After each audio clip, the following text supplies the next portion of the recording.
Hi, good morning everyone. Welcome to episode 83 of the Knitting Expat Podcast. My name is Mina and I'll be your host today. Today is Wednesday the 26th of October and I'm coming to you from my current home here in Bahrain. Won't be my home for much longer, but it's where I live at the moment with my husband and our two cats, and I'm currently 23 and a half weeks pregnant. So welcome to anyone who is new and checking me out for the first time. I really appreciate it. Things have been a little bit hectic around here for the last few weeks, I guess, and so my schedule's been a bit up and down. So you might want to go back a few episodes if you are new to sort of get a bit of the background. I won't go too much into it this time, but if you are returning, thank you so much for coming back and putting up with the slightly more crazy, I guess. If you can't tell, I'm still getting over a cold. I caught a cold just over a week ago on my most recent trip to Dubai. About a couple of days after I got there, I got really sick. I started as a sore throat, graduated to a cold. Now the cold is pretty much gone, but I'm still left with like a pretty bad cough. But it just sounds worse than it is. It's not a bad cough. It just sounds like a bad cough, and a bit of a runny nose. So if I sound a bit bunged up, that's why. And you may notice my background is incredibly messy and not what it normally look like. I have been in the process of starting to organise my craft room, which I'll talk more about later, and getting ready for our upcoming move. More about that later in the episode as well, if you are interested. I'm sorry. I will try and edit out the coughing where I can, but sometimes the coughs come like mid-sentence and I don't remember to re-say the sentence, so I can't cut it out because then it wouldn't make sense. So I hope you don't mind. So like I said, my name is Mina. You can find me online as Mina Phillip on Ravelry, Knitting Expat on Instagram. I tried to also do Knitting Expat on Ravelry, but someone's already taken that name, so I just thought I'd leave it. And you can find show notes for this and all previous episodes at knittingexpat.wordpress.com. Now, I will say I am horrendous at project pages. I was keeping up for most of the year until about June, and then pregnancy hormones kicked in and everything, and then I was traveling and just didn't keep up with it, and I just haven't updated my project pages since June. So my project pages are out of date, but I do list all the details for the projects, every project that I'm knitting, on the show notes: needle sizes, yarn, pattern, etc. And when I do remember, sometimes I just don't have time, but where I do remember, I will link the pattern to Ravelry if it's someone else's pattern and not one of my own, or even if it's one of my own. But a lot of the time I just don't have the time to do that, but I will put out the full pattern name and the designer if it's relevant in the show notes, so it should be relatively simple for you to find the pattern if that's what you're looking for. So all the details of my projects are in the show notes, and if there is something missing or there's something I haven't mentioned on the podcast or whatever, then by all means send me a message or leave a comment in the episode thread and stuff, and I will definitely try and answer your questions. What was I saying? We talk about episode threads. We have a group on Ravelry for the Knitting Expat Podcast, and you can find that in the groups tab on Ravelry. Self-explanatory. And yes, like I said, I am now 23 and a half weeks pregnant. Definitely starting to feel more pregnant now. In the last, towards the end of last week, I should probably start from the beginning. Clearly, I haven't quite woken up today, and my brain is not 100% like turned on at the moment. But so from a couple of weeks ago, for about 21 weeks, I decided to start measuring my bump, because my doctor here doesn't measure my bump, which I'd read about as being a way that your doctor or midwife or whoever tracks the growth of your baby. But I realised every time I go to see my doctor, she does an ultrasound, so she actually measures the baby based off of the ultrasound pictures that she gets. So that's why she never measures my bump.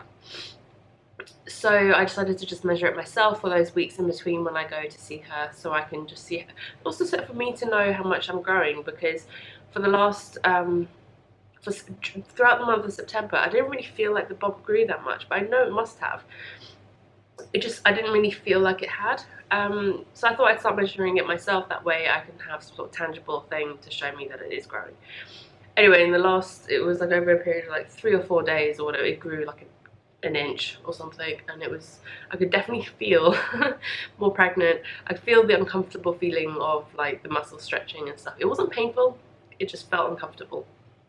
Anyway, that's more chatting about that than I was expecting at the beginning of the episode, so I'm sorry. But a few announcements quickly before we jump into the knitting. First up, my Seacrest shawl pattern is now available. That's the shawl that I'm wearing at the moment. That is now published on Ravelry. I published that, I think it was on Friday, or not the Friday just gone, the Friday before, which was the day I left for Dubai. And if you watch my Dubai vlog, you will have seen it. I didn't do a podcast last week because I was traveling, but I did post a vlog when I got back. And yeah, so that shawl pattern is now out and available for you guys. Yeah, and all the details are on the pattern page for it. If you have any questions about the shawl, please feel free to let me know. And yeah, so that's that.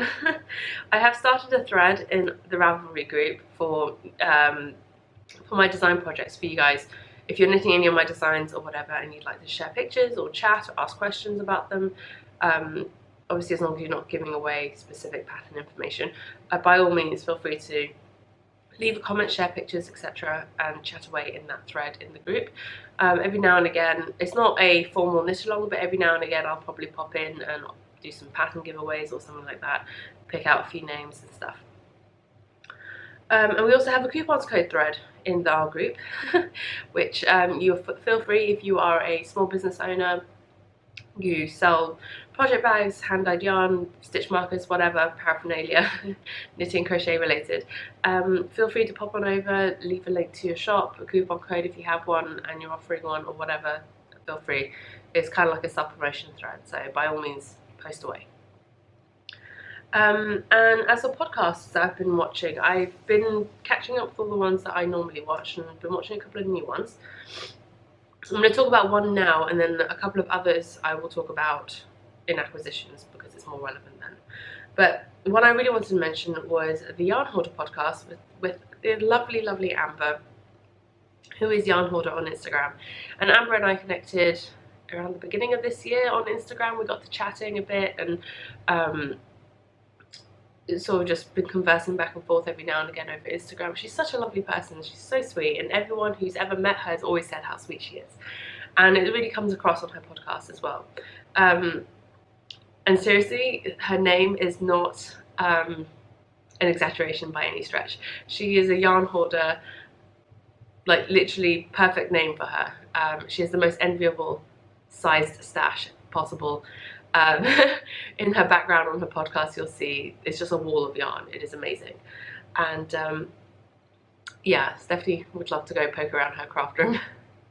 But no, she's so lovely, she's so sweet, and it was so nice. And I remember when I first started following her on Instagram thinking, why don't you have a podcast? But I don't really ask those sorts of questions because I kind of feel like people have their own reasons for why they do or don't do certain things, so I don't like to be nosy, so I didn't ask. But when she did start a podcast, I got really excited, and I was so happy to finally get to sort of meet her, I guess. And yeah, so that was really nice. It's been nice to get to know her a bit through her podcast as well. And if you are interested, she's got 2 episodes plus a Rhinebeck recap episode. She went to Rhinebeck with her daughter, and so yeah, if you're interested, make sure you go and check that out.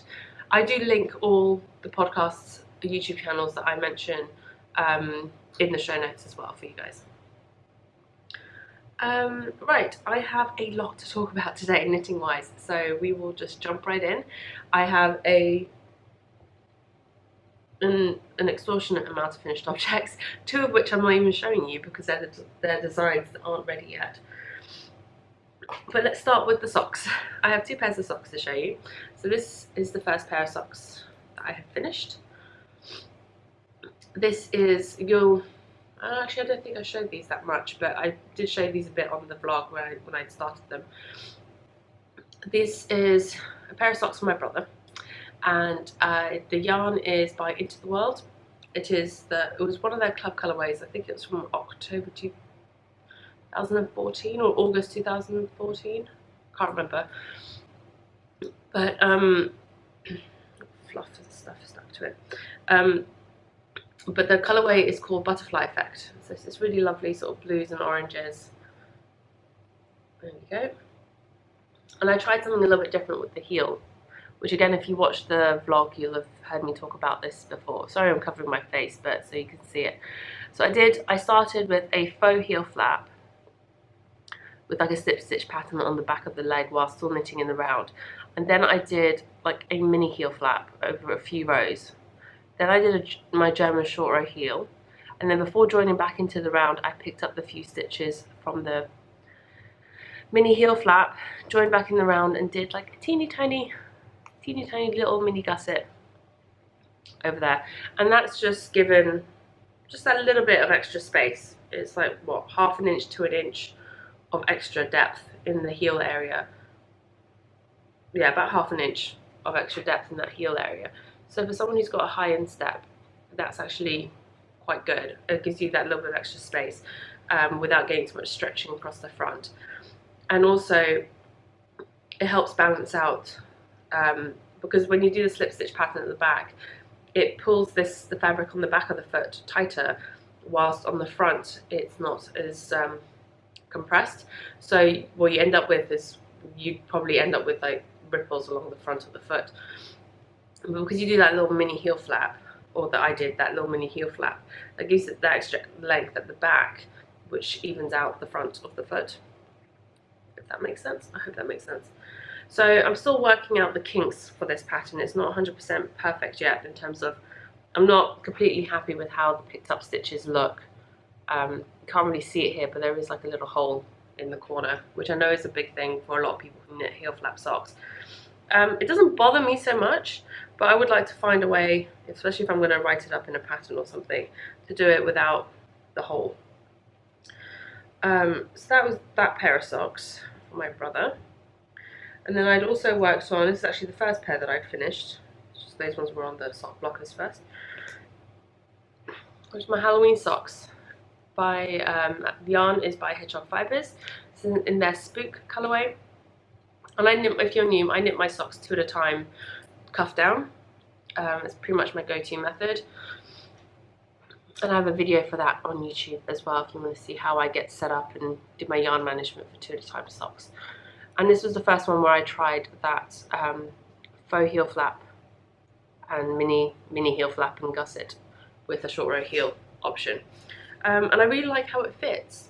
It definitely feels like it's cupping my foot or my ankle, the back of my ankle, nicer than just a regular short row heel. So like I said, I'm probably going to try it out on a couple more pairs of socks, try and finesse that heel flap, picking up stitches bit. And the actual heel flap itself is slightly different. It's not your standard slip one, knit one heel flap. So I thought that gave it a bit of a different texture as well, and it gives the same sort of lovely squishy padding. So I thought that once I get that figured out, I'll probably write that up into a pattern, probably as like a plain vanilla pattern, and pop it out there for you guys if you're interested in that. I'm going to take this off because I'm starting to overheat. And Hugo's just popped up, so he's probably going to jump on my lap in a minute. Yeah, you going to come up and say hi? Okay, not yet. Next up is a finished object for the nugget. And if you follow me on Instagram, you'll have seen this one. I started this little guy, and this is the Bonbon Bunny by Susan Claudino. It will focus. There we go. And ow, don't claw me. Come on, if you want to jump up, jump up. Don't need to scratch me to do it. Sorry, that was Hugo.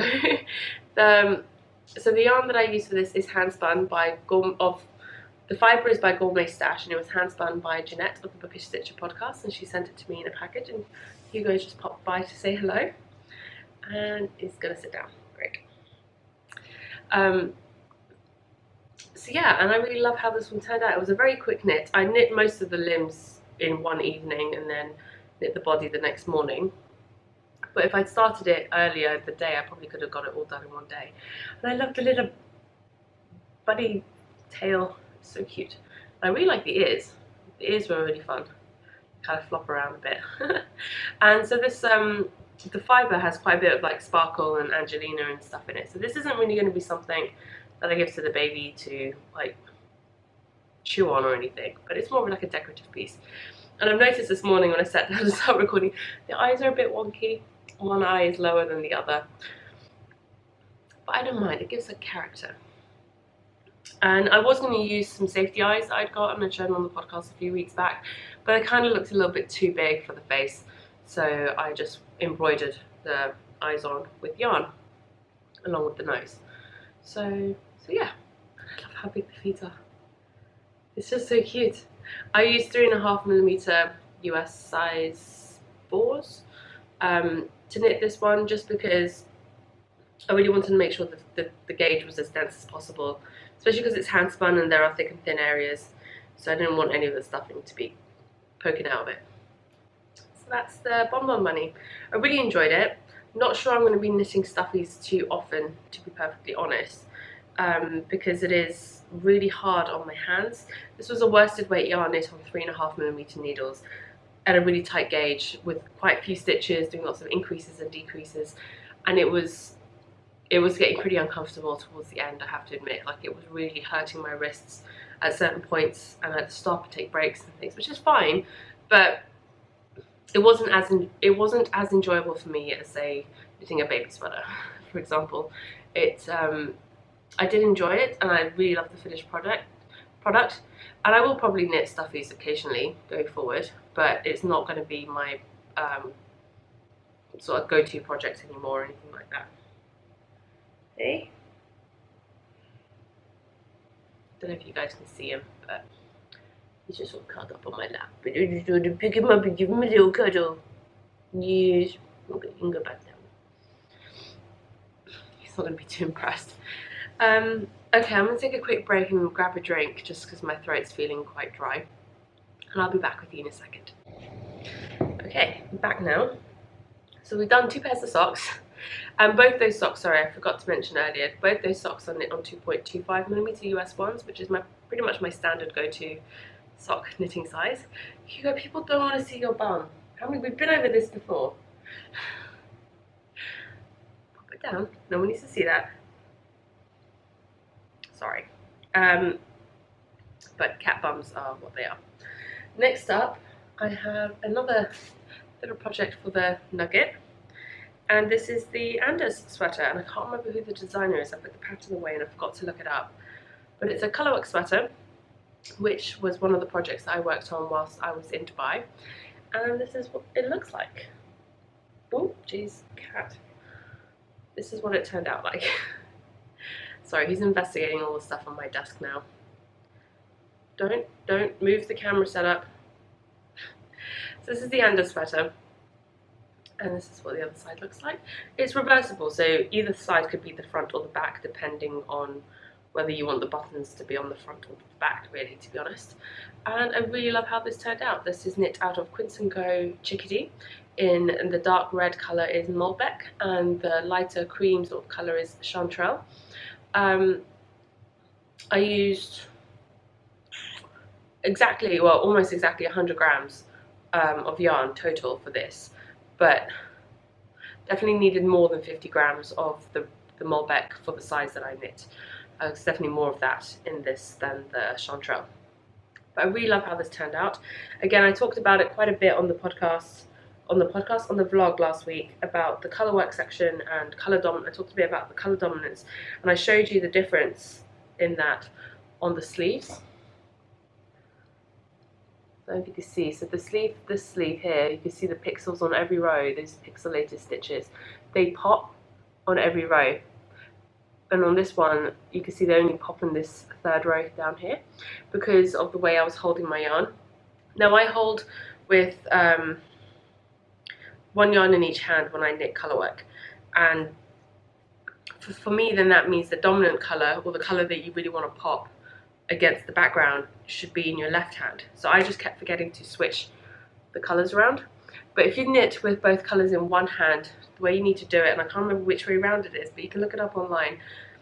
If you look up like stranded colour work, colour dominance, and the theory behind it, one yarn needs to always come from underneath and one yarn always comes from above. And I can't remember which way around that is now, which creates the colour pop, or the colour to stand out against the background. But you can really see what a difference that makes between the two sleeves here, where I did it for one and I forgot to do that on every row for the other one. But even after blocking, you can still see a bit of a difference. So I thought that was an interesting little thing to share with you. And I knit this in the 6 to 12 month size. So whether or not this will fit her for next Christmas, I don't know. But I just thought it was really nice sort of vintage Christmas colours, rather than being your traditional bright red and green or red and white sort of Christmas colours. I thought I'd go for a slightly more muted feel. And if she doesn't end up, if it ends up being too small for her by Christmas, then she can just wear it next autumn, because it's really cute. So that's the Anders sweater. So these three, let me say again, the 2 pairs of socks and the Anders sweater were basically my finished objects whilst I was in Dubai. Then we'll have my next big finished object, which is huge. This is my Blue Sands cardigan, which I will show you first actually, it might be easier. So this is what it looks like, all finished, all blocked, just bright and colourful, which is very much my colour preference, I guess, bright and colourful. I'm not very much a muted tones type of girl, and nothing wrong with it, it's just not really what appeals to me for me. Like, I don't like pastels for me. I can appreciate the beauty of them and how they are beautiful in other people's work and for other people and on other people. I'm just not a big fan of them on me and for my skin tone and personality even. I feel like this suits me better. And yeah, so I've got the sleeves now. I did nice long sleeves, long cuffs, and so then I can also fold them back if I want to, and they'll be a more traditional sort of bracelet length sleeve, I guess. So I can wear them both ways. I'll stand up and show you. There's a little peek at the bump, a little 23-week bump. But yeah, I really like how it turned out. Got the pockets on both sides here. And one thing I did forget to talk about last time was that when you pick up for the button band, the pattern has you pick up in a contrast colour. And you knit a couple of rows in that contrast colour before you start the ribbing. So I actually really like how that looks. Gives it a really nice sort of effect. And yeah, if you want to know a bit more about all the different modifications and stuff that I did to this sweater, it's by La Maison Relay on sorry about that, I just got a notification. If you want to know more details about the modifications that I made, because the pattern was designed for a DK weight cotton yarn and I knit it out of a sport weight wool yarn, and I did make quite a few modifications. If you do want to hear more about that, I talk about it in detail over the last 2 or 3 podcast episodes. So I think 81 and 82 and possibly 80 as well. I go into more detail about my yarn choices, my calculations for gauge, and other modifications that I have made to this pattern. I really love how it turned out. It is not the softest yarn. I did block it with conditioner. So when I soaked it with conditioner. And the reason why I do that is I do have a pattern book, which I haven't, it's in that stack there. I think it's called Lovely Knitted Lace. And I talk about it very, very early on in the podcast, and in the first few episodes of the podcast that I ever filmed. It was one of the first knitting books I ever bought. I think it was actually the first. And there's a lace pattern in there that uses some Icelandic einband, so they're lace weight yarn. And the pattern actually suggests that you block it and soak it in conditioner, or with conditioner rather. And the thing is, you use conditioner, or I use conditioner in my hair, so if it's good enough for my hair, it'll be fine for wool. And you just rinse it out afterwards. It just helps to soften it up a little bit. I knit this out of Icelandic camp yarn, which is the softest of all the sort of Icelandic yarns that you can really get, I believe, anyway. And I already knit a cardigan out of this before, and I've knit a shawl out of this before, and I really love how it wears. It does pill quite a bit in a garment, I will admit that. And those of you who saw me knit the Marco Polo and wearing it afterwards, you'll have heard me talk about how much it pills. But that doesn't bother me because I actually really enjoy it. It's really comfortable. It is a bit scratchy around the neck, but as a garment, it actually works pretty well as an overlayer. It's very warm, incredibly warm yarn. I have to say it's very warm, but it's no good against the wind. Like, wind cuts through. I've said this before, wind cuts through knitting like nobody's business. But if it's cold and it's not windy, this is really good to keep you warm. And it's actually really good as a base layer underneath like a waterproof layer. So you wouldn't need to, if you have like a cardigan knit out of this yarn, like I had my Marco Polo, if I wear that underneath a relatively thin waterproof layer, windproof layer, I don't need a big winter coat when I go out. I don't have to wear like 100 layers underneath it to stay warm, because that is incredibly insulating. Oh, the only other thing I will say about the pattern, the way it's written, and it's not overly obvious, but it's probably more obvious because my colours are so contrasting at this point. But the way the pattern works is you knit the this section to the point where you split for the sleeves. Then you split for the sleeves. I think you, what was it? How does it work now? I think you split for the sleeves in this colour, but then you knit back a row also in the red, and then you switch straight into the next colour. What that means is when you come to pick up under your sleeves, you're picking up with your contrast colour into the colour before. So you get a partially sort of, it's really not that visible, but what I probably should have done and would do if I knit this again is split the sleeves, switch colours to my next colour on the row where I'm going to split for the sleeves. That way I'm picking up into the right colour when I come to do the sleeves. I only realised that this was going to be a problem once I started the first sleeve, at which point it was, no way was I ripping back, and I couldn't have ripped back even if I wanted to, because I steeked this sweater, this cardigan.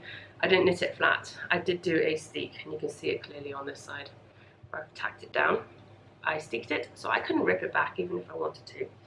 And like I said, it is not actually that big a deal. I don't think it's that obvious. No one's going to, if anyone is looking at my underarm area that closely, we have bigger problems. So really not that big a deal, but I did think I should mention that in case you do decide to knit this sweater or cardigan.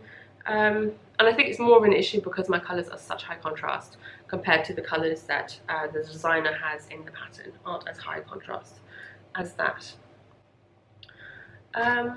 Okay, so that's finished object number 5, I think. 1, 2, 3, 4, 5, yes. One more to show you. I have 2 others, like I said, 2 other hats that I'm not showing you because they are designs. But look at this little tiny little baby jumper. Sorry, I can't get over how freaking cute this is.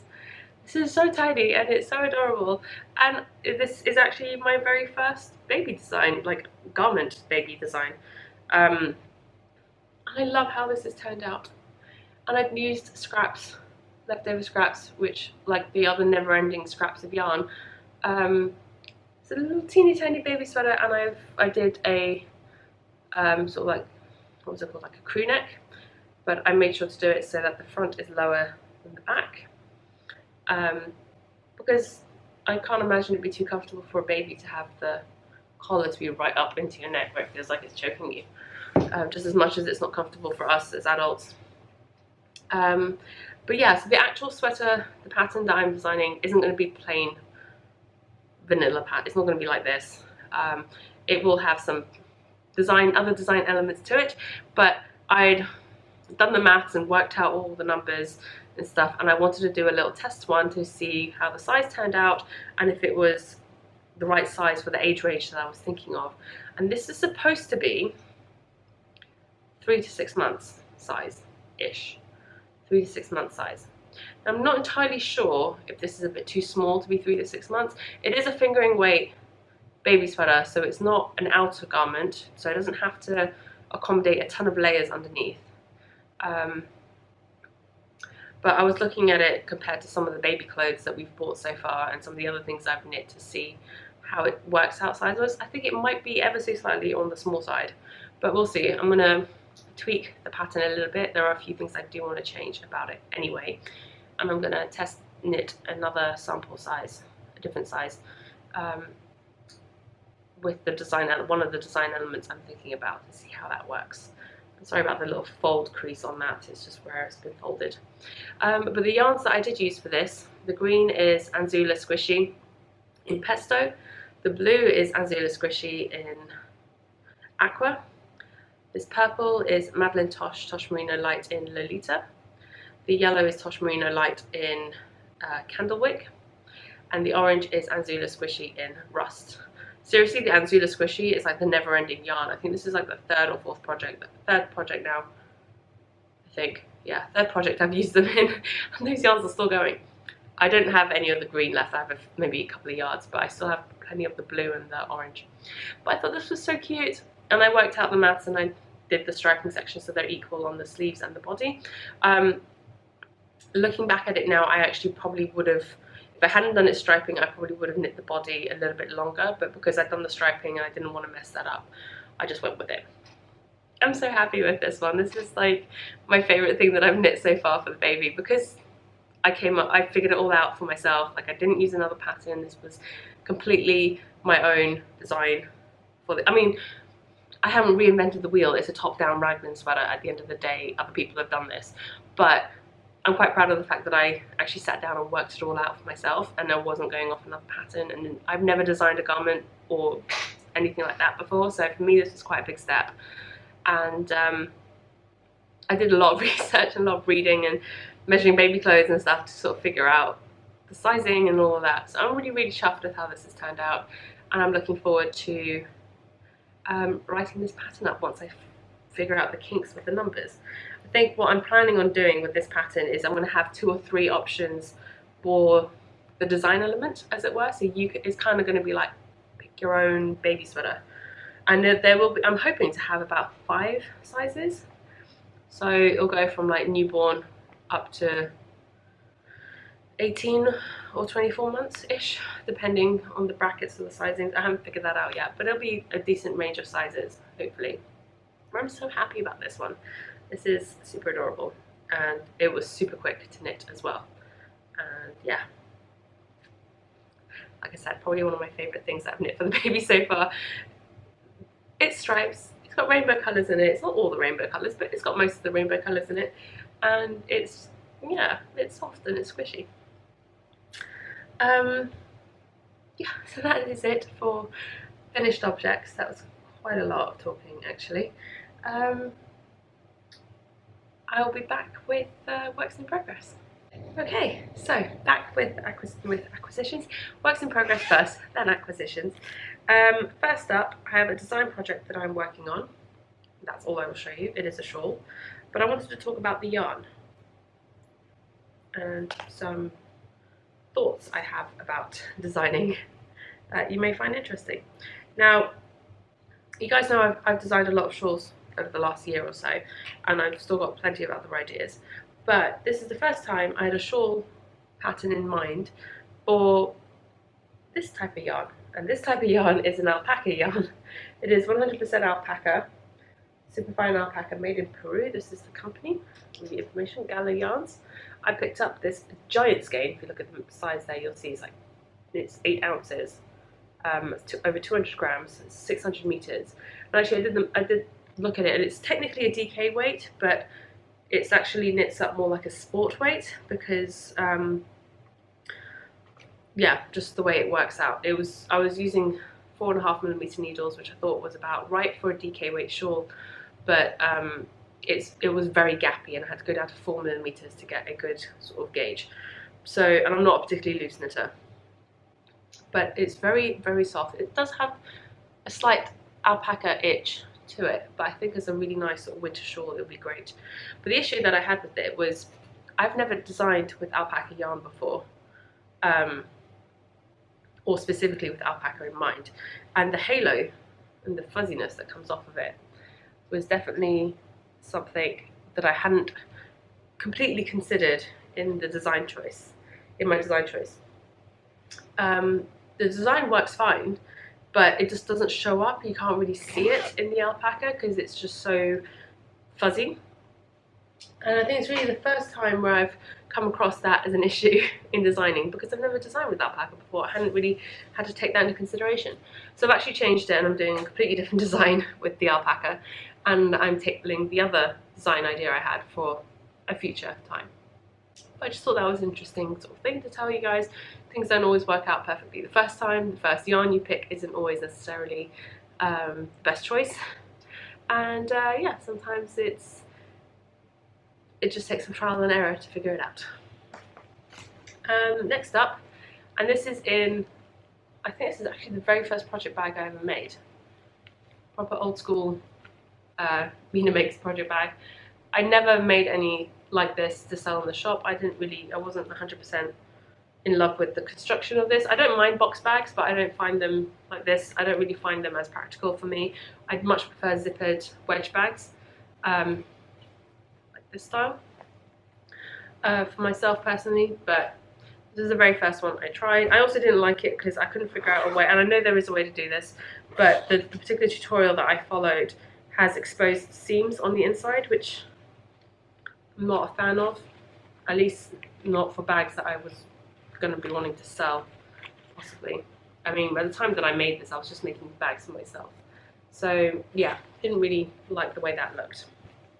Anyway, I started to tidy up a little bit yesterday, and I dug this out, and I was like, oh, I'll use this one. But, sorry, got fluff in my throat. I've started working on a hat. I only started this last night, so I'm not that far into it. And it looks a bit funny at the moment, but I'll explain in a second. And this is the beginnings of last year's Shetland Wool Week pattern, which is the bubble hat. And I'll just show you really quickly. I'm pretty sure everyone knows what this looks like by now, but just in case. This was a free pattern last year for Shetland Wool Week, and I actually got a pamphlet with the pattern in it when I was at Vogue Knitting Live. The people behind Shetland Wool Week were at Vogue Knitting Live in New York in January, and so I picked up a couple of pamphlets. So I have the pattern here. The pattern is now a paid for pattern. It was free up until a few weeks ago, I believe. Which is why I was covering up the chart. But I'm pretty sure most people who wanted this pattern have gotten it already. But yeah, I picked it up with every intention of knitting a bubble hat. And when we were in Iceland last December, I picked up these 4 skeins of Letlopi, which is their like worsted weight yarn, to knit it. Not realizing that the pattern actually calls for aran weight, not worsted weight, but that's fine. I'm actually knitting the pattern as written with worsted weight yarn, because a lot of things I was reading up about it, a lot of people said that with the aran weight yarn it turns out a lot bigger in size. So I figured with worsted weight actually that works out, and the numbers work out well for a hat that I would knit for my head size in worsted weight anyway, so it should be okay. What I have done is, because the Letlopi is particularly scratchy, it is definitely an outerwear garment yarn, but my forehead is quite sensitive to the itch factor, and I'm not one of those people who can wear hats on the back of my head where the brim sits like on your hair. The brim of my hat sits on my forehead. I'm one of those on the head kind of hat people. I've never been comfortable with the hat on the back of the head kind of look. I think it looks great, I can't wear it. I keep feeling like the hat's about to fall off my head. So for that, the one modification I am making to the pattern is I'm doing the folded brim that I have been in love with so much lately. And the Shirestones hat and the Open Skies hat, which are both my patterns on Ravelry, have instructions on how to knit, do a folded hem. So what I did was I knit the first part of my ribbing in another yarn, and the yarn that I'm using is by Shabot Garn. Oh jeez, cardigan. This is the colour. Come on.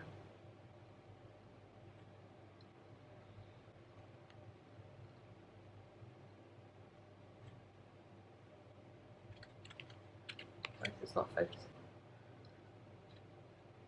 There we go. Cardigan, and it's in the concrete jungle colourway. It's 100% merino, and this one actually is an Aran weight, but it feels a lot like a Malabrigo worsted in terms of the thickness, and it does feel a bit thicker than the Let Lopi.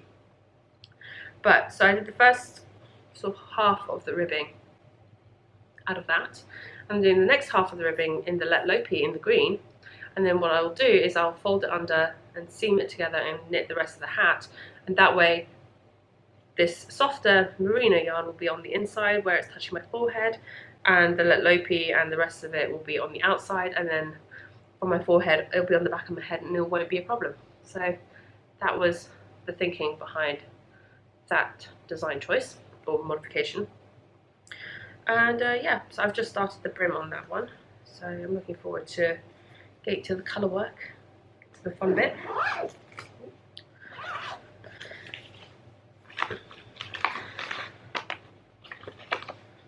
Then the next project that I have, which I again literally only started last night, I realised I got to yesterday and I didn't have that many projects on the needles other than the shawl design, which I couldn't really show you in full detail anyway.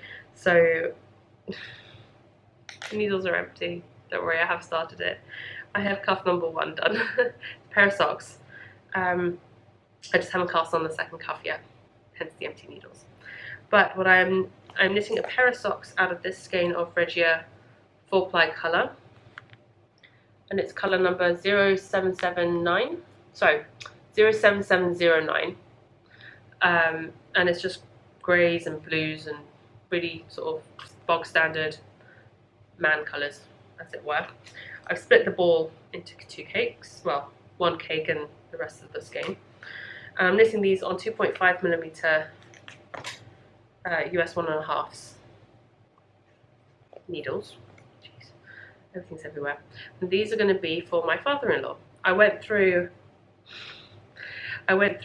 my stash of socks, which is pretty extensive, of like pre-knit socks. And I have socks that I've set aside for gifts and stuff like that. So I went through to figure out who I have socks for already, and you can sort of see that cubby there. There's a big stack of socks. So I've already allocated socks to people, but the one person I didn't have socks for is my father-in-law, because he has large size feet. His feet are about the same sort of size as Perry's, which is fine. I just don't have any socks, like gift socks in that size ready to go. So I have socks for everyone in my family, and my mother-in-law and sister-in-law, and potentially my sister-in-law's husband as well. How does that work? Who is that? How? That's not technically my brother-in-law, but do I just call him my sister-in-law's husband? Is that the correct term? Anyway, sorry, that was a random tangent. And I have socks that potentially will fit him, and if not, then my sister-in-law gets another pair. So that's why I picked up those socks for my father-in-law. I am going back to the UK in about 2 weeks. So, is it 2 weeks? No, a week. Geez, I'm going next week. I'm not prepared at all. Wow, that was a realization. Okay, okay, I'll have to worry about that later. Yeah, so I need a pair of socks for my father-in-law. We're not really, I don't know what we're planning on doing for Christmas this year, because we're not going to be in the UK. Or at least that's not the plan. So we're not intending on being in the UK for Christmas this year. So I kind of want to get Christmas presents ready and given out to family when we're back in the UK this next week. Yeah, so just want to get those going. And I have another pair of socks lined up for my dad, which I haven't started yet, but I'll probably take that on the trip and knit them whilst I'm over there. Okay, my last work in progress is another knit for the nugget, and this is the first I guess gender specific project that I've started for the nugget, and it's a dress. It is the Clean and Simple Baby Dress by Pearl Soho. It is a free pattern. I didn't print it off with the pictures because when you print it with the pictures print massive and it just wastes a lot of paper and ink. So I've just printed the words, as it were. And it's a really lovely, simple dress. It's got a linen stitch texture at the top, and then it's a stockinette sort of skirt with a bit of linen stitch detail at the bottom before you bind off. And it's knit out of cotton. So I have some Knit Picks Comfy Sport. It's also a sport weight pattern. Comfy Sport in pomegranate. I had 2 skeins of this, which I am putting to use for this design. And I should only need 2 skeins. It should only need 100 grams for the smaller size. But I also have a skein of whisker, which I will use for trim and for the bottom hem if I run out, because I'm planning on making this a little bit longer than what the pattern calls for. So it's not a difficult pattern. I'm not sure I'd necessarily recommend it as a first sort of knit. If you're a confident beginner, you'll be fine. I just feel like there are certain bits that there is one section where it has the dreaded at the same time instructions, where you have to keep track of 2 different things at the same time, which can be a little bit confusing if you are a newer knitter. But it's definitely not impossible. It is a fairly simple pattern. And again, I only started this yesterday-ish. So the way it works, this is the top of the shoulders, this is the front, this is the back, and the buttons go in the back here. It's really, really cute, and I really love how the linen stitch looks. I'm not sure how well you can see it. It's a really nice sort of woven texture to it. And you can see I'm just starting the skirt section at the bottom, so it's just a short little bodicey bit at the top. And this is in the 0 to 6 month size, I think, yeah, the smaller size. So this would be good for her to wear in the spring and sort of early summer sort of time. And it's cotton and it's so soft. I really love Knit Picks Comfy yarn. It's really soft. It's 75% Pima cotton, 25% acrylic. And yeah, oh, and I forgot to mention, so thank you so much to everyone a few weeks back, and I probably already mentioned this, for all the suggestions on really good sort of like cotton baby yarns, or cotton yarns to use for baby knits. I have made note of several of them that I want to try out. I just didn't, not that I didn't see the point, but I didn't want to spend the money right now to order yarn and have it shipped to here when we're going to be moving and we've already got a lot of stuff to move. I'm just going to wait, and then I have some of this in other colours that I can use in the meantime to knit up a couple of other baby things. But I think I will invest and get some other sort of baby cotton yarns once we've moved. And it's just at the moment doesn't feel like it makes sense to do that. But so I'm using what I have for now, and I really like how this is working out, and I really love the colour. I love sort of really good deep rich pomegranate red. It's just really pretty and I love it. So yeah, just working on that, and it's just plain stockinette now. So actually I could probably knit while we keep chatting. No, I can't, because this acquisition's next, but I'll leave this out and I can pick it up after when we get to the chattier section of the podcast.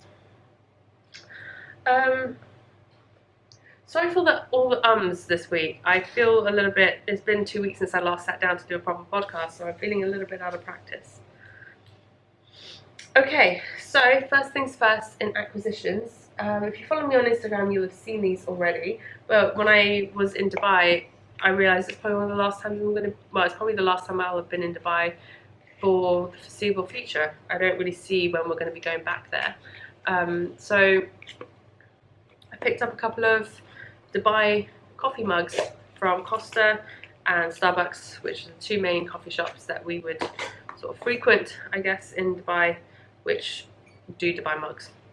So the Costa one, it says it's coffee from the soul of London to the heart of Dubai. So you start out with a London silhouette skyline, and it transforms to Dubai at the other side. So it is mostly London, but it's sort of half and half actually.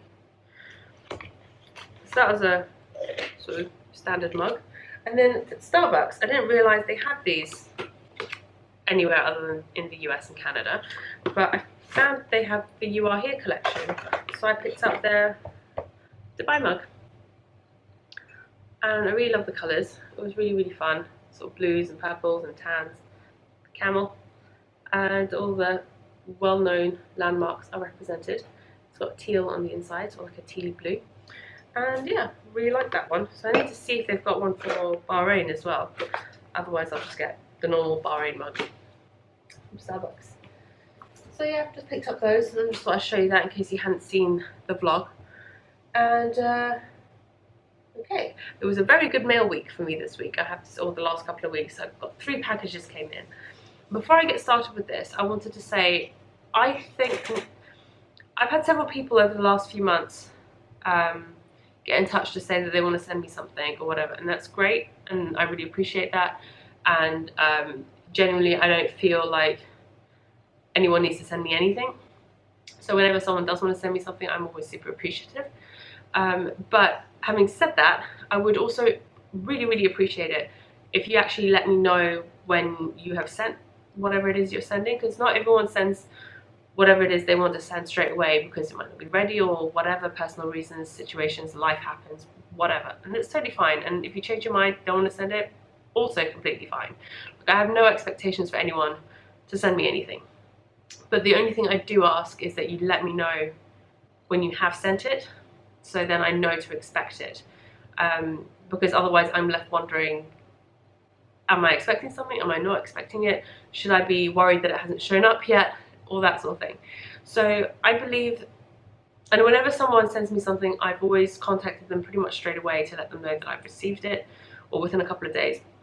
So I believe I've gotten in touch with everyone. Actually, there's one I haven't, but I will do before this podcast goes up. Send a message to them, tell them I have received it. But I have now received everything that I've been expecting from people who have let me know that they've actually sent me something, and that it's gone in the mail, if that makes sense. So if in the past you have gotten in touch with me to tell me that you are planning on sending me something, to ask for my address, and I've sent you my address, but then you've never messaged me back to let me know that it's on its way, then I'm assuming you haven't sent it. So if you have sent it and I haven't gone in touch with you to say thank you that I've received it or whatever, please let me know. Please send me a message, contact me on Instagram or on Ravelry or wherever is convenient for you, to let me know if there is something that you've already sent me, so I know to keep an eye out for it. Because we will be closing our PO box after I get back from London, because we're going to be moving and I can't keep it open once we've moved. So I need to know if I'm still expecting something or not, because at the moment I don't think I am. But if you have sent something and you haven't heard from me that I've received it, then please let me know, because I don't think I'm expecting anything else. So that's out of the way. I wanted to mention that last time I recorded, but I forgot. But I just want to put that out there. Okay, so first up was a package from the lovely Alison, who I've mentioned before. She has the Yarn Parlor podcast, and she records, she's based out of Tel Aviv. She's originally from the US, but she's living in Tel Aviv at the moment. And she does project bags and stuff, and she sent me a couple of her project bags to try out, along with some tea and some minis. But I'm just going to show you the project bags. So she sent me one. She sent one for me, and this is the one that she sent me. She's got a new line of ice cream themed project bags coming out, launching on the 4th of November, so next week. And she sent me this one because over the summer I was talking about how much I loved having 99 with flake when I was back in the UK, and she was like, well, this looks perfect, because that's basically what a 99 with flake looks like. Flake is a chocolate bar. It's just like a wafery, it doesn't have any sort of wafer biscuit in it, but it's just like a ripply chocolate bar. If you've ever had a Galaxy Ripple, it looks like one of those almost. And then the little stitch marker, which is a 99 with flake, which is so cute. It's adorable. It's a progress keeper, sorry. But I love it. I can't wait to get a pair of socks started in that. Actually, I think the socks that I have lined up to knit for my dad will go into this, because he's also an ice cream lover. But she also sent a project bag for you guys. So this is her, this was one of her, from her last range, her movie night sort of project bags with the popcorn, which were really popular. And this is a drawstring one. It's got a little Admit One tab and a little popcorn progress keeper on it. And this one she sent for a giveaway for you guys. So stay tuned, there will be a giveaway for this project bag and a few other goodies coming up soon. Probably before I move, I will do one final sort of giveaway of some packages and goodies. And it's got her little tag on the bottom there as well. And she said that she still has some of these in her Etsy shop. So I will, if I remember, I will try to remember to link the Etsy shop in the show notes. Otherwise, I'm sure you can find it by searching for Yarn Parlour Etsy on Google as well. The Yarn Parlour, sorry. Yeah, and she sent me a couple of minis and some tea as well to try out, so that's exciting. Thank you so much for that, Alison. And then I got a package from the lovely Madeline from Switzerland, and she's also donated a copy of her latest shawl pattern, the Antonia shawl. Let me get the picture loaded up on Ravelry on my phone so I can show you. And so that's what get that there. So you can see there, it's this asymmetrical shawl with some lace details and eyelets and stuff, and it's really beautiful. It's a single skein fingering weight sort of shawlette. So she's donated a copy of that to the podcast for a giveaway, which I will tell you more about that later. But she also wanted to send me some goodies, some things, since she heard that I was pregnant, which was really, really sweet of her and totally wasn't necessary. But she sent me some adorable buttons. There's actually another one that's fallen off, but I have it in the envelope, which, as it happens, are the perfect size for a little baby dress that I'm making. So I'm going to pick 3 of these buttons to go on the back of the baby dress. So that was perfect timing. And she also sent me a huge variety of tea to try out, so that should be fun. She sent me some mini skeins and washi tape and things like that, goodies like that in there. And I haven't opened it up yet, but there's a card in there that explains what all the minis are. She said it would be, she couldn't bring herself to send a package from Switzerland and not include chocolate. So she has now replenished my stash of chocolate because it is dwindled. And you guys you have no idea how much self-control it has taken not to eat all of this already. The package arrived like 2 days ago. The fact that all of this is still wrapped up is a massive achievement on my part. And some crazy part of me promised Perry that I would save some for him, and he doesn't get back till Sunday. So we shall see how much of this actually survives until the weekend. And finally, I say finally, but she also sent me adorable little baby booties, little crocheted baby booties like Mary Jane style with the little strap across the front. How cute are these? This is so adorable. And well, yeah, this is the first thing the baby has received that was not handmade by me. And she also said that she knit up these mitts. I think they were supposed to be toddler mittens or something, but they turned out a little bit smaller than she'd expected. And so she sent me these to use for the baby eventually when she grows into them, which I think is so sweet. So the baby has received her first little hand-knit gifts or handmade gifts from someone other than myself, which is so sweet and totally, really, really appreciated. I'm not going to take them out of the packaging because it's keeping them nice and clean, but that's so sweet. And they are convertible mitts, which is awesome. They're always so much handier. Yeah, so that was really, really special. Thank you so much, Madeline, for that. That was really sweet. Then final package, and this showed up yesterday, was from the lovely Magdalena of the Wolfenschäfer podcast and also Etsy shop. So this is the other podcast I wanted to mention, which was new to me and I started watching recently. I first heard about Magdalena's podcast from Kristen on Yarngasm and of Wollonvine Yarns, obviously. I'm sure you all know of her by now. But I first heard about her podcast through Kristen. I love her little tags. It will focus. It's so cute. So her podcast and her yarn dyeing company is called Wolfenschäfer. I think I'm pronouncing that right. She is Polish but living in Switzerland. And so she got in touch with me to ask if she could send me a couple of skeins of yarn, one for me and one to give away to you guys. I said of course, and she asked me to pick out a couple of colorways from her Etsy shop, and I made the mistake of picking out my 2 favorite ones, because now the problem is I can't decide. They are both so beautiful in their own way, and I can't decide which one I want to keep and which one I want to give away. This is in her, I'll show you them to you one by one. So this one is her All Saints colorway, All Saints Day colorway. So this is her sort of take on Halloween. And this is on her Moon base, which is 75% ultrafine merino, 25% mulberry silk. And it is beautiful. And it is actually, it's funny because I was talking earlier about how really bright sort of saturated colours are my thing, and I'm not a big fan of pastels and stuff. But this one, I absolutely love it. Go figure. Definitely a lot more pastel than I normally go for. But I just think this is so beautiful. This is just so pretty. And yeah, I don't know if I can bring myself to give this one away. But it's really beautiful. I just really love this top section.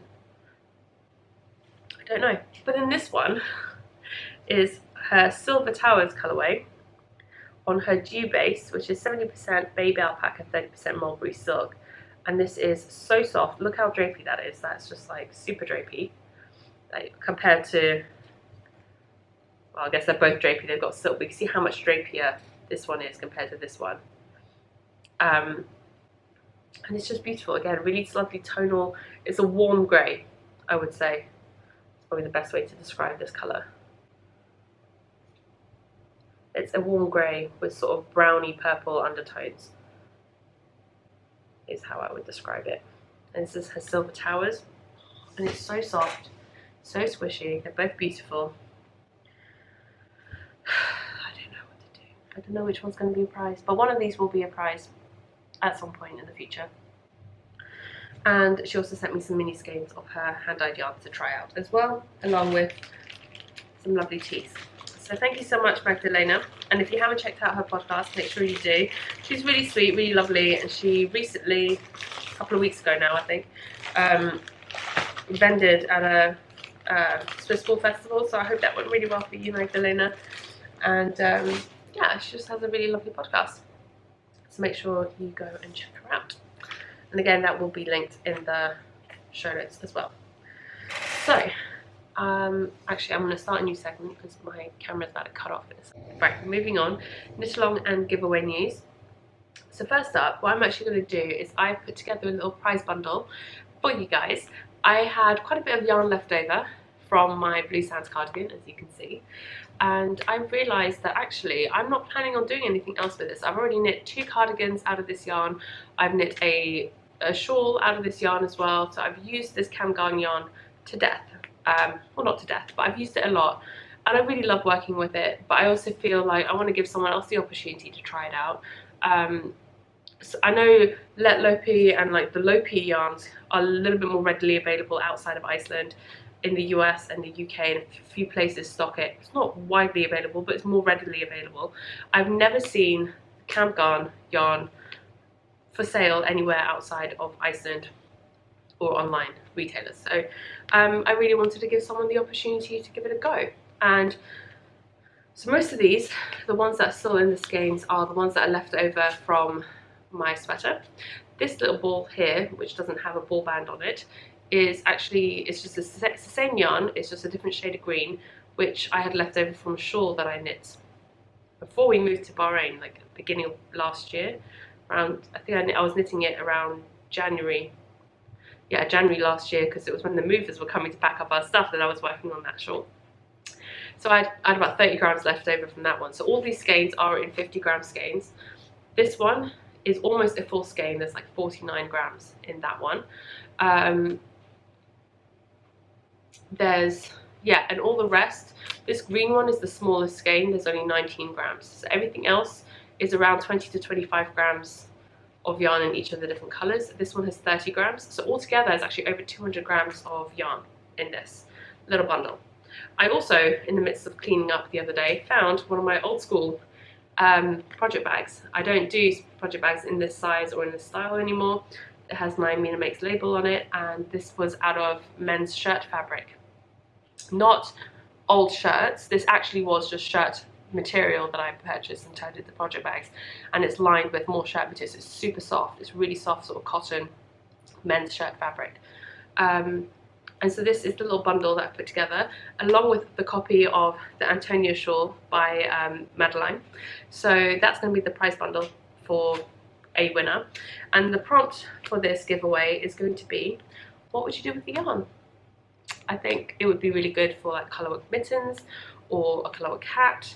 Some sort of colourwork accessory would be really fun, because like I said, you've got over 200 grams, so that's, oh, I should probably say it's a sport weight yarn, approximately. You get, it's 150 meters per 50 grams, so it's about 300 meters per 100 grams, which is roughly a sport weight in my opinion. And so you have over 600 meters. You could probably even do a shawl if you wanted to, but it would have to obviously be different colors, different amounts. You'd have to figure that out. But it would also be really great for colour work, because Icelandic yarn is non-superwash wool.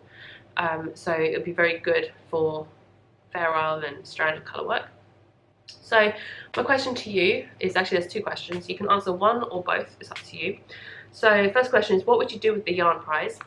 And or what colourway or yarn would you use to knit the shawl pattern in, the Antonia shawl, if you won? And obviously if you win, you don't have to do either. It's just a suggestion. I'd be interested to know what you would do. And I'm going to leave this thread open. I will start the thread probably by the time this podcast has gone up. And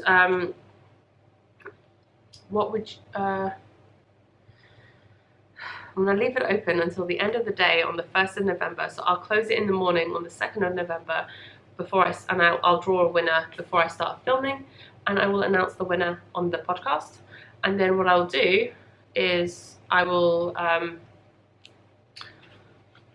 take it with me to the UK, and I will mail it to whoever the winner is, assuming they get in touch with me while I'm in the UK, whilst I'm there. So I'll get it out to you as soon as I can. You won't have to wait until I get back to post it. So that's that little prize bundle. I was just like, I didn't want to waste the yarn. I knew I wasn't going to do anything else with it, and I'm in this whole phase of trying to clear up and tidy up and, you know, get rid of the things that I'm not planning on using anymore, and this is definitely one of those things. And I just thought, this is a decent bundle of yarn and should go to a good home. Okay, so that's that bit. This is a bit of a spontaneous giveaway. And yeah, we have two other knit-alongs going on in the group at the moment. There's the Riot of Colour knit-along. So knit whatever you want, as long as it's a minimum of 3 colours. It's just something that epitomises the theme of Riot of Colour. And yeah, so all the rules and everything are in the chatter and FO threads in the podcast group, so you can go and check that out over there. And that will be running until mid-November. I get back from the UK on the 15th. I believe my usual podcasting day would be the day after that. So I will probably leave the thread open until possibly the following week, or sometime between the 15th and the 22nd ish. So I need to get I will figure that out, and I will let you guys know. Hopefully by next week's podcast I'll be able to let you know when the knit-along will end. We also have the baby knit-along, which is the wee little along. Is that what we called it? Wee little knit-along, or wee little cow. Can't remember which version we went with now. I know the hashtag is wee little KAL on Instagram, and that's a knit-along that I'm co-hosting with the lovely Melissa, the Spicy Homemaker podcast. And yeah, so basically knit anything that's for a baby that will qualify, or a small child and stuff like that. Again, rules and everything are in the chatter thread, which is in Melissa's group, and the FO thread, which is in my group. And that is also going to be running until mid-ish of November. I need to get in touch with Melissa, and we'll agree a finish date for that knit-along, and I will announce that on the podcast next week as well. Then moving on to the questions and answers section, I have a couple of questions to cover this week. If you do have any questions for me about knitting, life, anything in general, being pregnant, whatever, I'm more than happy to answer anything. If it's a bit too personal or anything like that, I won't answer it. But for the most part, I'm pretty open and I'm pretty happy to talk about most things. If it's an urgent question or something that's something I've answered before, I may just answer it quickly in the threads. But otherwise, I will answer them on the podcast. So the first question is from Lady Bug Lily, and she says, I know this is a bit of a silly question, but is your pattern designing a side job or a full-time job? I'm always hoping it's your full job, so I don't feel quite so terrible about how much less knitting I get done. It's quite funny. It started out as a part-time thing, and it has since grown and become more full-time, I guess, is probably the way to look at it now. I still technically have a job with the company I used to work for in Dubai, but that's going to be coming to a close soon, and to be honest, for the last 2-3 months I haven't had that much work to do for them, so the pattern writing and stuff has been kind of taking over a little bit, which is great. I've enjoyed it. It's definitely something I get a lot of satisfaction out of. It's not something I ever thought of as a sort of full-time thing, but really that's basically what it's become since Perry, my husband. If you are a long-time viewer of the podcast, you'll know this already, but if you're new, you won't know. But my husband left his job mid-July, and he hasn't been working since. He's been looking for work, and things are in the works at the moment on that front. But it was planned. You know, it was planned that he would leave his job, have a few months off in the meantime, looking for something different, and for us to figure out where we were going to go to next, which is why we're in the midst of planning a move. And obviously, all of this was decided before we found out that I was pregnant. So the timing could have been better, but it is what it is, and we make it work. But my point being that since my husband has quit his job, I have been the only person bringing in an income. And I didn't realise, but this whole designing thing has actually become a bit more of a full-time business prospect, I guess, for me going forward.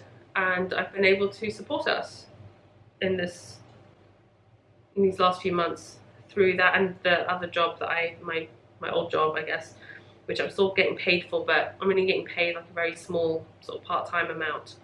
And between the two, I'm currently sort of supporting us in terms of our day-to-day bills and stuff like that. So we're not having to dip into our savings too drastically, which is nice. But yeah, it's definitely something I want to do more of. I have loads of ideas and things for the future.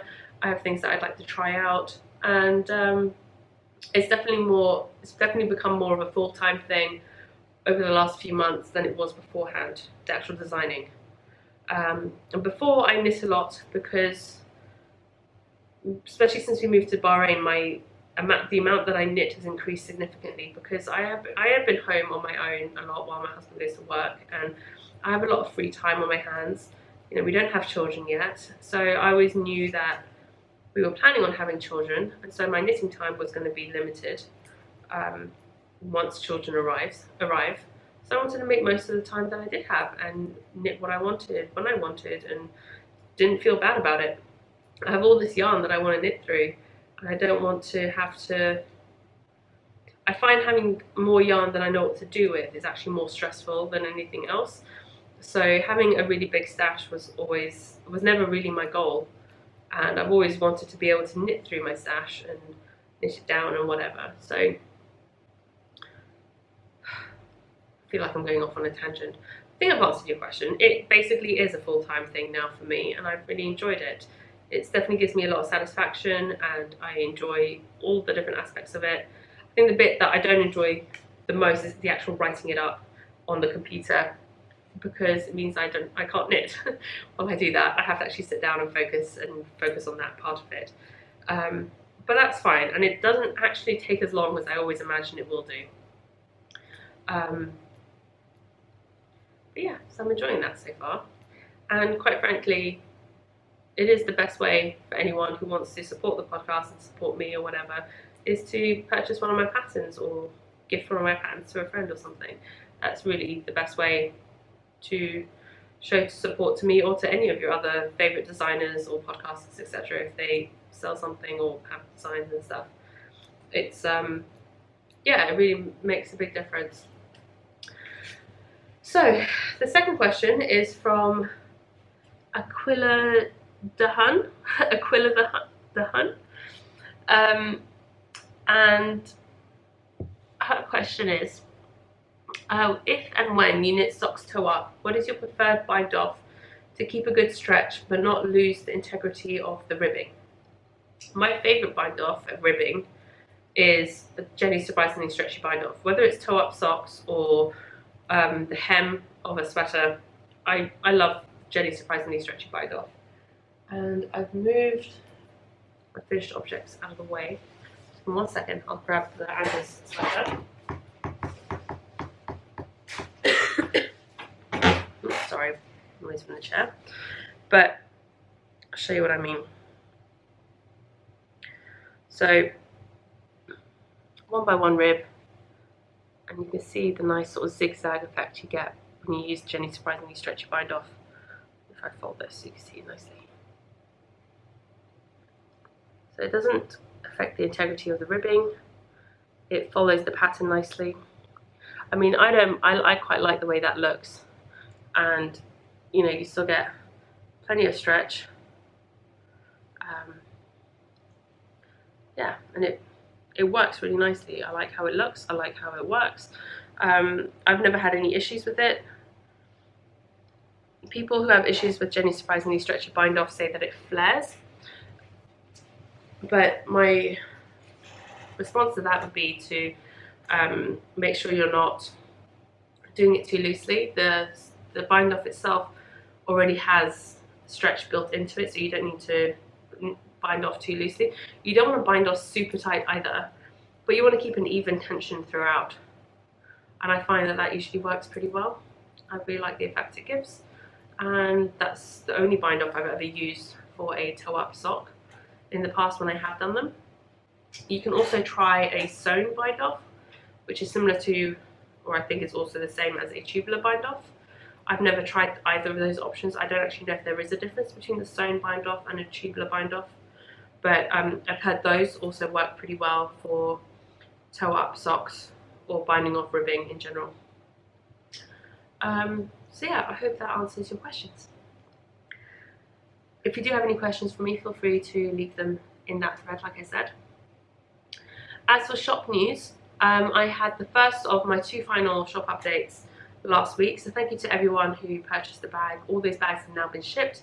I actually ended up having to do it over 2 trips to the post office, because the first time I went, I basically cleared them out of stamps, and I had to go back yesterday to finish sending out the rest of the packages. So everyone should have received a confirmation from me through Etsy to say that your package is on its way, so I hope they will get to you soon. Bear in mind, international post can take several weeks at sometimes, but most of my packages reach their destinations within 7 to 10 days, so fingers crossed you will get them soon. The next shop update will likely be happening after I get back from the UK. Probably I get back on a Tuesday, so probably the following weekend. So the podcast after I get back may be going, I think, because I get back on a Tuesday, I don't think I'm going to get a podcast up on the Wednesday. I think I'll probably get it up on Thursday that week, and I will show the bags that are going to be in that update on that episode. Or I might, yeah, that's what I'll do. And then that will be the last update that I'm going to have for the foreseeable future. I don't plan on making project bags to sell going forward. We will see. I'm not going to say never, but for the foreseeable future, there are so many other things I want to do with sewing that have taken a back seat because of these project bags, and I feel like I've not been able to explore other aspects of sewing that I've wanted to, because I felt like this obligation to get these project bags made. So now that that's done, I'm looking forward to exploring other things with my sewing. But yeah, like I said, I'm not going to say never, because you never know, I might want to come back to it at some point. But for now, this is it. And on to week in review. So like I mentioned, Perry is still in Hong Kong. If you are new, my husband is doing a MBA. It's a part-time global program, as it were. And he had 2 modules in Hong Kong this month.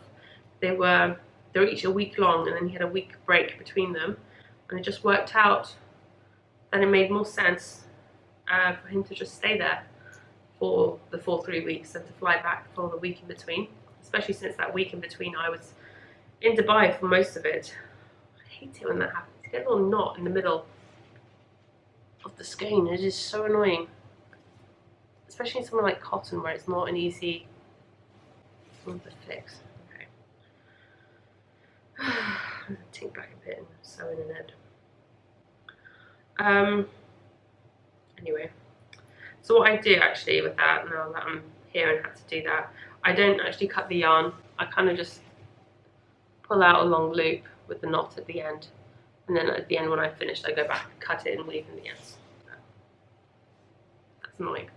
Anyway, so he's still in Hong Kong. His last week of classes started yesterday, I believe. So he flies back this weekend. He gets back here on Sunday afternoon, and I'm so looking forward to seeing him. It's been 3 weeks. This is the longest we've ever been apart. Yeah, it's the longest stretch that we've ever been apart from each other, and I don't enjoy it. This has not been fun, but it's been good. I've been keeping up with family and chatting with both my family and his family and stuff like that. So, and we've been Skyping as often as we can. The little nugget, she's kicking up quite a bit of a storm lately. She's starting to kick strong enough that I can start to see it from the outside, which is quite exciting. I notice it more when I'm lying down. She doesn't kick as much, or it's not as, you can't visibly see it as much when I'm standing or sitting up, but when I'm lying down it's more obvious. And usually she starts kicking a bit in the evenings and in the mornings when I'm either going to sleep or waking up. Or at least that's when I notice it most. And yeah, like I was saying earlier at the beginning, it's been starting to feel a bit uncomfortable, but I know that's more from the fact that the muscles are stretching and the belly's growing and she's growing, which is good. It's all good stuff. And yeah, so it's not painful, it's just uncomfortable. And I guess if you've been pregnant, you probably know what I'm talking about. Yeah, oh, before Perry left, and I meant to mention this last time but I forgot, we went out for breakfast one morning, and then we were looking around the shops around where we were, and we popped into H&M, which is a clothes store, and they have a baby section, so we were just looking in the sale section of the baby stuff. And I can't really, because we're moving, we're not entirely sure where, we didn't know where we were going. We kind of know now, but we didn't know where we were going, so we didn't want to buy a lot of baby things and then have to ship them, not knowing where we were gonna end up. And you know, depending on where we were going, it was probably going to be cheaper to buy the baby things wherever we headed rather than where we are now. And this was a very good example of that. So I haven't really been able to indulge in my nesting sort of instincts, as it were, but every now and again if we're out and we see something cute for the baby, like clothing wise, we'll pick up a couple of bits here and there. And because that's really all we can do at the moment. So, like I said, we were in H&M looking in the sale section, and I picked out a few things. There were some really adorable little baby clothes and stuff. And then I was just like, oh, let's just go look at the non-sale section just to see what's new in season for winter and stuff. I went and looked, and there were a few really cute things. And Perry was like, oh, but if you really like it, you can get it. I mean, H&M is not an expensive brand. He was like, it's not the end of the world. I'm like, no, I genuinely cannot bring myself to pay this price for that, knowing it is significantly cheaper in the UK, and knowing that we're going back to the UK in a couple of weeks. Yeah, so lo and behold, I came home, I checked the price online. They were charging more than 50% more.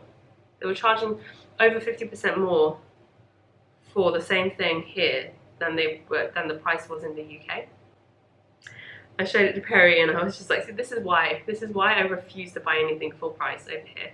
And this isn't just unique to H&M. This is pretty much everything over here in the Middle East. In Dubai is the same problem, if not worse, than purchasing in the UK. Like, we went to M&S, Marks and Spencer's once in Dubai to get Perry. He just needed a plain shirt for work, just a plain white shirt. Ended up paying 50% more than the UK cost of that shirt. And because the pound price was still on the packaging underneath the local pricing. So it was just like, it really pains us to have to pay significantly more for something that we know isn't worth as much because of how they increase the prices. So everyone thinks that when you live in the Middle East, you're earning a lot more money, blah, blah, blah, because you're not paying tax. Well, it's true, you're not paying tax, but you do pay a lot more for other things. You don't pay any income tax, but they do, and there's no VAT, but they do put a massive import tax on products that are imported, and then that increased cost gets passed on to consumers. So there's a bit of a Middle East life bit for you guys there. Things are significantly more expensive here. Pretty much in the last 5 years since we've been living in the Middle East, the majority of my clothes shopping has been done back in the UK, in the US when we've been over there, or in the sales, when I find something on sale. I rarely buy anything full price over here anymore. I think the only time I bought something full price was for the dress I bought for my friend's wedding because I had no other choice. I was on a deadline, and even then, actually, I picked up a couple of other dresses at the same time. The store had a deal, so it wasn't technically a sale, but they had like a money off deal where if you spend a certain amount, you got some money off. So even then, it wasn't technically full price. And to be honest, I just don't really buy clothes that often anymore anyway. I've bought a few things since getting pregnant just for comfort, but otherwise I've, not really bought too many clothes and stuff. Okay, tangent, back on track. So I've been going to the osteopath as well for my back. That's been helping. My back pain has very much progressed. It is no longer my old injury flaring up. It is now most certainly pregnancy related, which I guess is progress.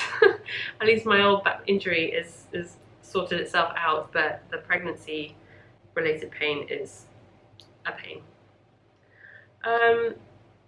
We've got the move coming up, like I mentioned. Things are starting to get very real now. We've advertised the car for sale. I've shown it to a few people, although I can't actually sell it because the car's in Perry's name, so he has to do the physical, selling. I'm transferring ownership and stuff, only he can do that. I think we've pretty much picked who we're going to use as our movers. We almost have our temporary accommodation sorted, and I booked our flights yesterday, so things are starting to get very, very real. Perry still hasn't accepted a job, but it is pretty much down to one of two options at the moment. So we are really hoping to be in a position where we know exactly which job he's doing before we announce where we're going, because that kind of makes it 100% confirmed. But we'll see. I'm gonna wait. Hopefully by the end of the month we'll be able to tell everybody where we're going. The only people who know at the moment are our families. We haven't really told anybody else. But I'm looking forward to being able to share it with you all. It's been really hard not talking about it. And I've been trying really hard not to say too much in terms of other things to sort of give it away or anything like that, because I want it to remain a surprise, or not so much a surprise, but I want it to what's the word? Yeah, I don't really want to.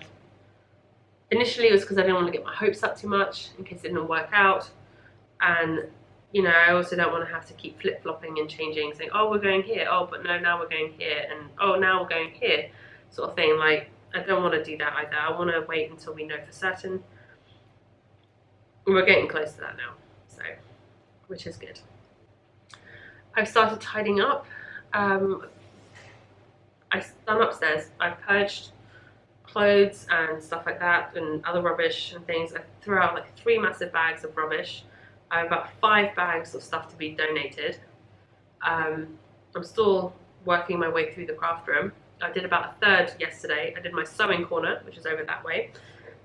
So that's all packed up, and I've gone through this cubby here, there, and that's all sorted now. So I've gotten rid of all the rubbish. I've sort of, that little cubby down the bottom, that one there that's got the socks in it, that one is all the stuff that I'm either taking back to the UK or I don't want the movers to pack. The rest of the stuff the movers can pack. I still need to go through that cupboard, that bookshelf, my desk, and I've got a day bed which is next to here, which you can't, it's just cut off on the camera. I've got some drawers under there which I need to go through and sort out as well. But I'm taking it slowly because just the little bit that I did yesterday absolutely wore me out. It wasn't even heavy lifting, it was just, I don't know what it was, I was just really tired afterwards. So yeah, taking it easy, but I do want to get it all done before I go back to the UK, because by the time I get back I'm going to be even more pregnant and I just don't want to have to deal with it once. I just want it to be all done before I leave, so then I can come back and just relax and not be too stressed in the last couple of weeks before we do move.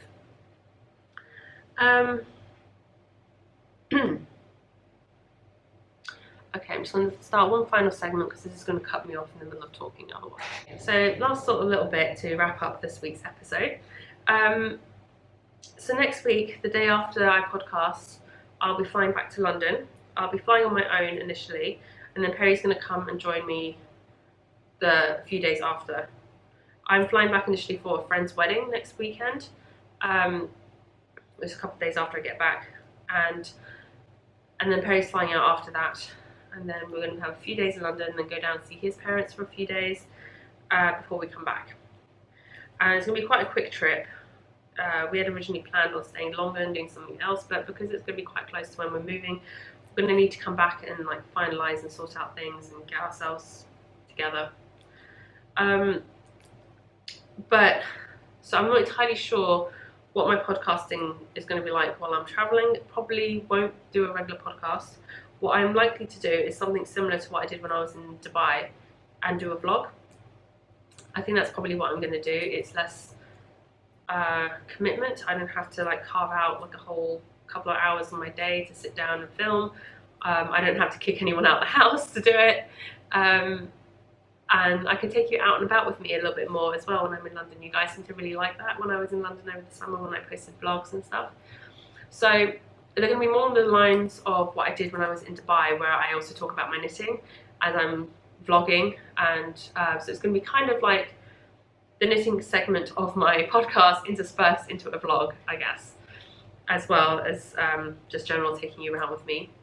And depending on how much filming I get done, I may either do it as one big upload, one big video, kind of like I did with Dubai, or I might break it up into 2 or 3 parts, just depending on what ends up being the most relevant way of sharing it. And so that's going to be what will happen after next week's podcast. And then, like I said, when I get back from London, we get back on a Tuesday, so it's unlikely that I'm going to be wanting to podcast on the Wednesday. So I'm going to say that I'll podcast on the Thursday that week. And there again, depending on how I'm feeling and what's happening, it probably won't be a long one. Then, yeah, and then after that, we're only going to be in Bahrain for another 2 or 3 weeks before we move. So I should be able to keep up, at least while we're still here, a weekly podcast. They may not be as long as they are now, like this one's probably quite a long one, but it won't probably be that long. I may cut out a few sections, like once the knit-alongs are over, I'll probably cut that segment out, and I don't really expect to have much in the way of acquisitions to show you guys between now and then anyway, because I haven't ordered anything. I'm not planning on buying anything knitting related when I go to the UK this time. I'm not, like I said earlier, I'm not expecting anything in the mail anymore, unless I am and I don't know about it, so please tell me if you have sent me something. Yeah, stuff like that. So I think the middle section of the podcast will be less. It'll be more chatty at the end and knitting at the beginning, and it'll be mostly just that, which should reduce the time quite a bit as well. So yeah, so that's that. Pretty much sums it up. After my realization earlier that I'm going to London next week, I probably ought to get cracking with organising my life. and tidying up this craft room a bit.